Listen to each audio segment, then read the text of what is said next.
Assalomu alaykum hammaga. Bugun bizani podkastimizni mehmoni Dilsiboyev Mohirboy hozirda Shveysariyada PhD almashuv tadqiqotchisi va asosan sun'iy intellekt va image processing bilan shug'ullanuvchi inson. Birinchi o'rinda sizga kattakon rahmat aytib qolamiz bizani podkastimizga vaqtingizni ajratib qo'shilganingiz uchun. Va sizga bir ikkita savollar beramiz. Assalomu alaykum. Aytib o'tganlaridek, ma'no to'liq ismim Mohirjon Dilsiboyev. Ushbu podkastga chaqirganingiz uchun sizlardan minnatdorman. Suhbatimiz maroqli bo'ladi degan umiddaman. Birinchi savol, mani savolim shundan iboratki, siz Shveysariya, Litva, Avstriya, Slovakiya va O'zbekistonda tahsil olib, tadqiqotlar olib borgansiz. Turli davlatlarning sun'iy intellekt va tibbiy tasvirlash bo'yicha tadqiqotlarga yondashuvida eng hayratlanarli farq nimada deb o'ylaysiz? Asosiy eng hayratlanarli farq bu ma'lum bir kliniklar bilan hamda shifoxonalar bilan hamkorlikda ilmiy tadqiqotlar qilish va loyihalarda ishtirok etish deb o'ylayman. Birinchi o'rinda. Bizda bu jarayon hali to'liq rivojlanmagan, lekin asta-sekinlik bilan yildan yilga kollaboratsiyalar rivojlanyapti. Asosan Shveysariyada ko'rgan tadqiqotlarimdan biri hozirda bir tadqiqotga a'zo sifatida qo'shilganman. Unda o'sha research ya'ni tasvir sifatini yaxshilash bo'yicha ilmiy ishlar olib boryapmiz. Asosiy mavzusi bu shu kaftdagi kaft tunnel sindromini bartaraf qilish bo'yicha ilmiy ishlar olib borilyapti. O'sha jarayonda mani asosiy rolim tasvir sifatini yaxshilash hamda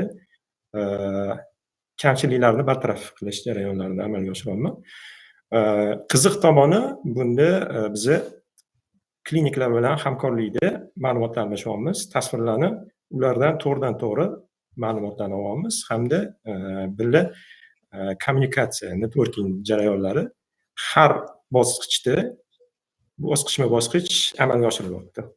O'sha jarayonlar ikki tomonlama hamkorlikni rivojlantiradigan bo'lsak, biz kelajakdagi loyihalarda yaxshi rezultatni ko'rsatish hamda yaxshi natijalarga erishish jarayonlarida yutib chiqamiz deb o'ylayman. Rahmat javobingiz uchun.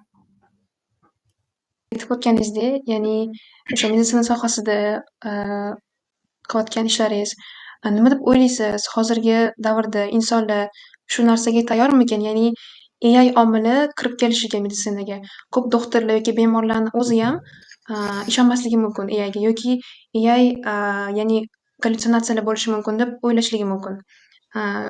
Shunda qanaqa fikr bildira olasiz? Kechagina ushbu loyihaga doir bir taqdimotda ishtirok etdim. Ya'ni shu savolga shu mavzu bo'yicha savol ko'tarilgan. AI dunyoni o'zgartira oladimi? Albatta javob ha. Buni ChatGPTning o'zidan ham so'rashgan. Hozirda ko'rib turganingizdek, AI ya'ni artificial intelligence sun'iy intellekt qo'shilgandan keyin izlanish, jadallash, ya'ni ma'lumot olish jarayonlari juda ham tezlashgan. 2-3 barobarga tezlashgan.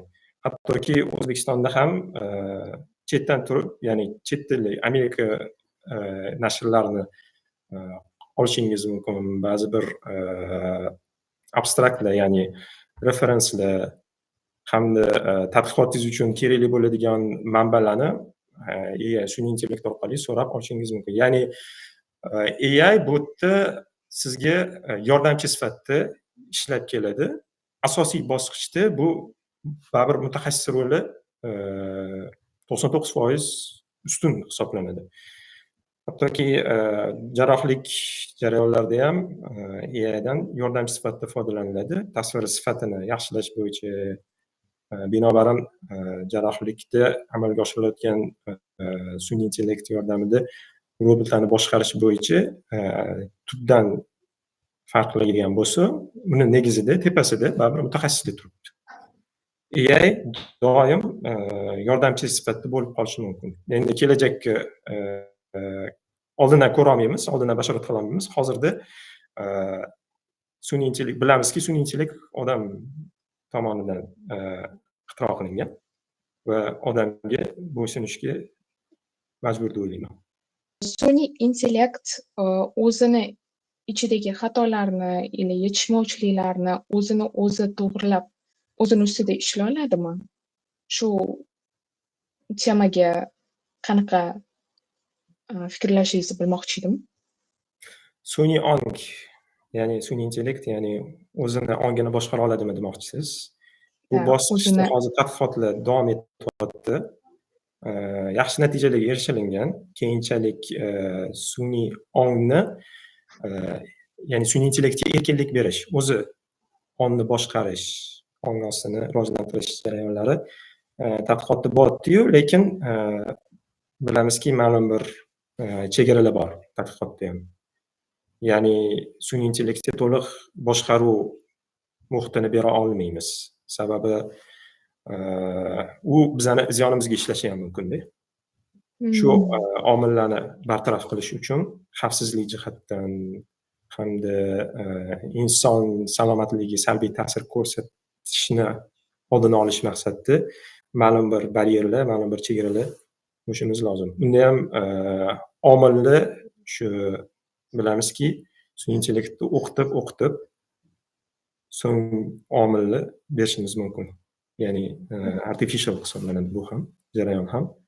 Uni to'liqligicha, 100%ligicha baribir 100% omilni boshqarib berish jarayonini o'tkazilmaydi sun'iy intellektga. Sun'iy ong. Tushunarli. Endi mana asosiy savolim O'zbekiston va jahon miqyosidagi sun'iy intellekt. Sizningcha O'zbekiston sun'iy intellekt sohasida jahon miqyosida o'yinchiga aylanishi uchun nima qilish kerak? Qaysi taraflama o'sishi kerak? Shuni. Bilamizki, O'zbekiston rivojlanayotgan davlatlar qatoriga kiradi. Hozir asosiy fokusi shu rivojlangan davlatlar bilan hamkorlikda oldinga qo'yish kerak deb o'ylayman. Hamda O'zbekiston hozirda bu bosqichlarni etap-etap, ya'ni qadamma-qadam bosib o'tmoqda. Yaqinda xabarlarda eshitgan bo'lsangiz kerak. Yevropa Ittifoqi hamda prezidentimiz, O'zbekiston Respublikasi prezidenti Shavkat Mirziyoyev Yevropa hamda Amerika Qo'shma Shtatlariga o'z tashriflarini buyurdilar. Hamda u yerda shu, ya'ni IT texnologiya, raqamli texnologiya bo'yicha va sun'iy intellektni rivojlantirish bo'yicha ham bir qancha loyihalarni amalga oshirish bo'yicha hamkorliklar ham, memorandumlar ham imzolangan. Shu bosqichda yaqinda bizada ICT Week haftaligi o'tkazilgandan so'ng prezidentimiz o'zlari farmon berdilar. Ya'ni sun'iy intellektni bosqichma-bosqich O'zbekistonda rivojlantirish 2030-yilgacha to'liq infratuzilmalarda hamda ta'lim sohalarida sun'iy intellektdan foydalanish jarayonlarini oldinga qo'yish bosqichlarini amalga oshirishni yo'lga qo'yish tavsiya etilyapti. O'sha bo'yicha hozir bosqichma-bosqich ishlar amalga oshirilyapti. Hamda kollaboratsiya yo'li bilan birinchi o'chirda deb o'ylayman. Keyingi bosqichlar bu albatta hamkorlik, qo'shma hamkorlikda loyiha olinadigan bo'lsa, bu yerda ikki tomonlama manfaatlar yotadi. Ya'ni rivojlanayotgan davlatga ma'lum bir miqdorda siz manfaat olayotgan bo'lsangiz, u davlatga ham qanchadir miqdorda yordam berishingiz kerak. Shunda ikki tomonlama yordam, ya'ni win-win degan solutionga ega bo'ladi. Shu bo'lgan savolim shu. Hozirgi kunda ko'pchilik insonlar bor. Sun'iy intellekt yaqin kelajakda ma'lum bir sohalardagi ishlar, masalan, dasturlash sohasidagi ishlar o'rnini egallash orqali xavf tug'diradi va ishsizlik ko'payishiga olib keladi.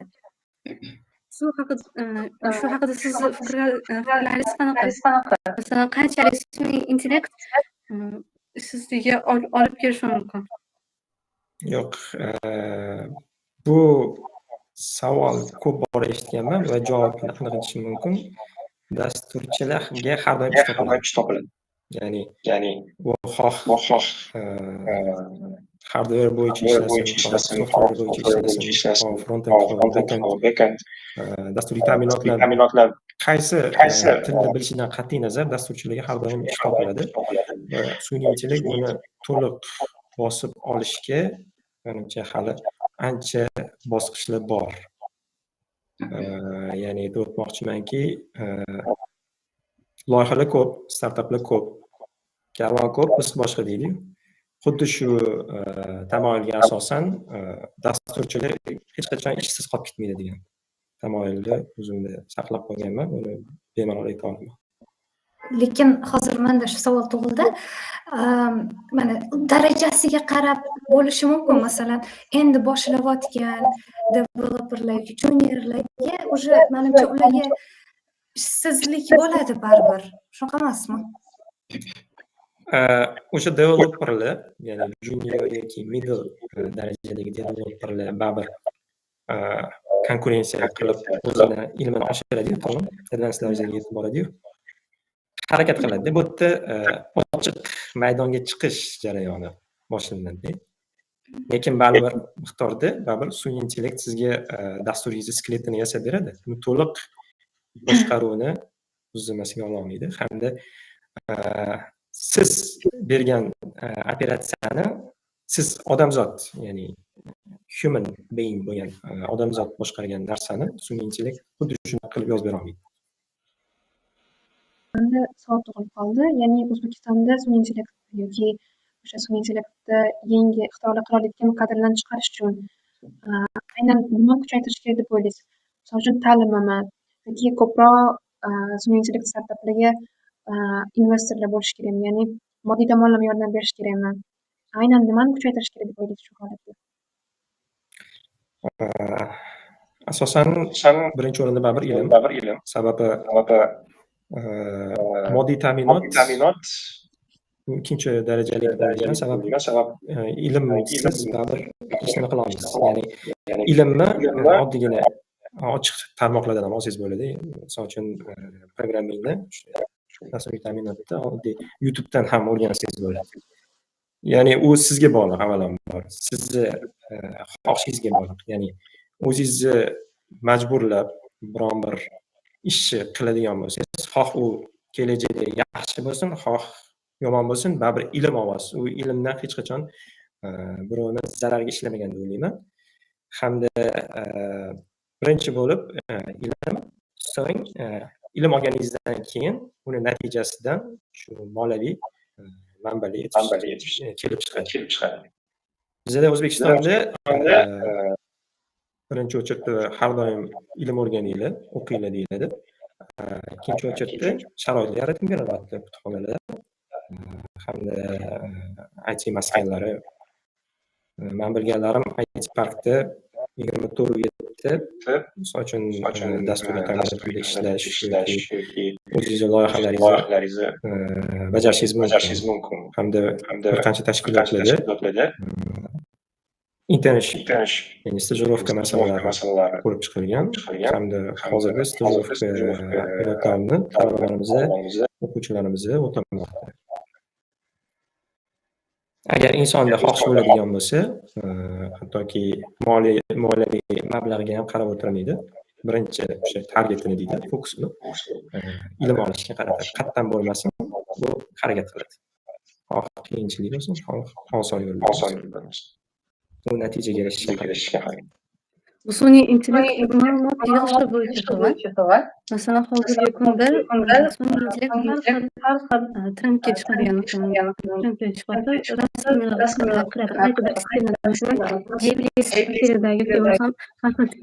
rasm generate qiladi. Bunda odamlar o'zini shaxsiy ma'lumotlarini, ya'ni o'zlarini rasmlarini ulashishadi sun'iy intellekt bilan. Bu qanchalik xavfli yoki xavfsiz deb o'ylaysiz? Yoki bo'lmasam sun'iy intellektdan odamlar hozir xuddi terapiya yoki o'rtoq sifatida foydalanib o'zligini shaxsiy ma'lumotligini ulashishadi sun'iy intellekt bilan. Bu qanchalik xavfli deb o'ylaysiz? Buni xavfsizligi ko'rilgan, ya'ni bir misol qilib ChatGPTni, ya'ni OpenAI kompaniyasini oladigan bo'lsa, bu yerda ma'lumotlar, sizni ma'lumotlaringiz albatta yig'iladi. Bu hech qachon oshkor qilinmaydi. Qachonki o'sha OpenAI kompaniyasi ma'lumot qoidalarini sizni shaxsiy sir saqlanadi. Har doim boshqa boshqa odamlardan sir saqlanadi, xavfsizligi kuchaytirilgan, lekin sizni ma'lumotlaringiz doimgidek yig'ib boriladi. Sizni so'rovlaringiz, siz berayotgan ma'lumotlar, familiya, ism, oila a'zolaringiz, nima ma'lumot kiritadigan bo'lsangiz, u ChatGPT, misol uchun ChatGPT har doim sizni ma'lumotlaringizni yig'ib kelgan va yig'ib boradi. U nima manfaatda foydalanishi mumkin deb o'ylaysiz? Bunisi hali mavhum. Ya'ni nima maqsadda foydalanishini hali bilmaymiz, lekin hozirdagi barcha berayotgan so'rovlaringiz, sizni ya'ni kirgizayotgan operatsiyalaringizni barchasi saqlanib qolinadi, ammo sir saqlanadi. Shunga yo'l berilgan. U hech qachon исключение bo'lmaydi. Masalan, qonuniy qanaqadir javobgarlikka tortilayotgan paytda, masalan, balki mana siz haqingizda o'sha ma'lumot bilish uchun ham o'sha ba'zi ochib ko'rinmaydi. Masalan, siz qanaqadir jinoyat qilib, o'sha jinoyat uchun nima qilsam bo'ladi degan savol berishingiz mumkin, to'g'rimi? O'shani как sizga qarshi ishlatish mumkinmi? O'shani ochib yoki olib o'sha ma'lumotni. Unisidan bexabarman, ammo ma'lum bir tashkilot ushbu kompaniya ChatGPTni owneriga, shu OpenAI kompaniyasiga chiqib so'rov jo'natsa va ma'lumotni almashish mumkin, ammo lekin bu ma'lum bir miqdorda cheklangan. Sababi bu yerda inson faktori, ya'ni customer, har bir iste'molchi doim haq degan tamoyil ushlab qolishadi. Mabodo agar siz juda katta jinoyatlarga sherik bo'lib qolgan bo'lsangiz yoki xalqaro jinoyat qo'mitasiga qidiruvga berilgan bo'lsangiz, bu ma'lumotlarni siz OpenAI kompaniyasi kuzatishi mumkin. Ammo buni bu shaxsiy fikrim. Baribir 100% private emas degan, ya'ni kiritadigan narsangiz o'ziga qarshi ishlatish mumkin. Qachonki siz jinoyat qilasiz, siz jinoyatga yoki insonga, boshqa insonga zarar yetkazasiz. Shu jarayondan bu bitta masalan sun'iy intellekt emas, boshqa faktorlarga misol uchun qarashingiz mumkin. Siz biron bir jinoyat qilib qo'ydingiz, siz o'sha jinoyatchi bilan qo'ng'iroq orqali gaplashdingiz. Sizni qo'ng'iroqlaringiz yozib olinadi hamda kompaniyamiz o'sha user bo'lsin, hotline bo'lsin, sizni ma'lumotlaringiz ochiladi. Agar siz haqiqatda jinoyat sodir qilgan bo'lsangiz, bo'lmasam qilmagan bo'lsangiz, u ma'lumotlaringiz oshkor qilinmaydi. Uni jinoiy sudda jinoiy kodeks orqali dalil sifatida foydalanadi. Rahmat.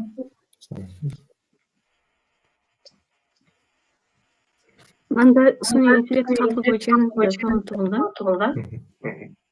Sun'iy intellekt hozirgi kunda masalan firibgar odamlar ham bemalol so'rashadi. Masalan, deepfake uchun yoki bo'lmasam phishing uchun bu narsalarni oldini qanaqa qilib olsa bo'ladi? Yaqinda O'zbekiston Respublikasida eshitdim, Ichki ishlar vazirligi hamda Davlat xavfsizligi xizmati bu borada choralar ko'rib chiqishyapti. Ya'ni xuddi shunaqa dronni yuzidan foydalanib fake rasmdan foydalanish hamda fake generate, ya'ni fake videolarni